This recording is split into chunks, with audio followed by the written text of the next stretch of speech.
যুক্তরাষ্ট্রে ডিমের সালমোনেলা দূষণের আশঙ্কায় বড় ধরনের রিকল ঘোষণা করেছে দেশটির খাদ্য ও ওষুধ প্রশাসন এফডিএ।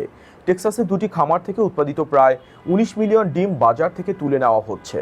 এসব ডিম টেক্সাস, ওকলাহোমা ও লুইজিয়ানার বিভিন্ন দোকানে বিক্রি হয়েছে।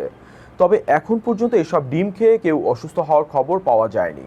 তারপরও ভোক্তাদের রিকল করা ডিম না খেয়ে দ্রুত দোকানে ফেরত দেওয়ার পরামর্শ দিয়েছে কর্তৃপক্ষ।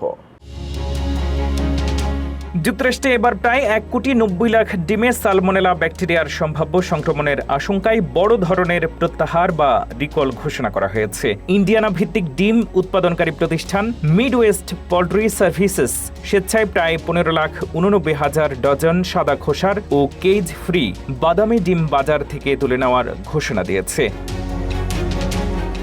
মার্কিন খাদ্য ও ওষুধ প্রশাসন এফডিএ জানিয়েছে, টেক্সাসের দুটি খামারে পরিবেশগত পর্যবেক্ষণ ও সংক্রমণের মূল কারণ শনাক্তকরণ প্রক্রিয়ার মাধ্যমে সম্ভাব্য সালমোনেলা দূষণের বিষয়টি ধরা পড়ে। এরপর প্রতিষ্ঠানটি ওই খামারগুলো থেকে উৎপাদিত তাজা ডিম সরবরাহ বন্ধ করে দিয়েছে।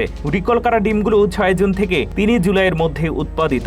এইসব ডিমের সেল বাই বা বেস্ট বাই তারিখ ২০ জুলাই থেকে ১৭ আগস্ট পর্যন্ত। টেক্সাস, ওকলাহোমা ও লুইজিয়ানায় পাঠানো এইসব ডিম নির্দিষ্ট কিছু ক্রোগার, ব্রুকশায়ার গ্রোসারি ও স্থানীয় খুচরা দোকানে বিক্রি হয়েছে। কান্ট্রি মর্নিং সহ কয়েকটি ব্র্যান্ডের ডিমও এই রিকলের আওতায় রয়েছে।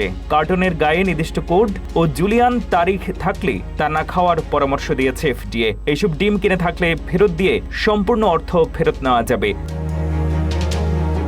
সালমোনেলা সংক্রমণে জ্বর, ডায়রিয়া, বমি ভাব, বমি ও পেট ব্যথা হতে পারে। শিশু, বয়স্ক ও দুর্বল রোগ প্রতিরোধ ক্ষমতার মানুষের ক্ষেত্রে সংক্রমণ গুরুতর, এমনকি প্রাণঘাতীও হতে পারে। মার্কিন রোগ নিয়ন্ত্রণ ও প্রতিরোধ কেন্দ্র সিডিসি জানিয়েছে, দূষিত খাবার খাওয়ার ৬ ঘন্টা থেকে ৬ দিনের মধ্যে উপসর্গ দেখা দিতে পারে।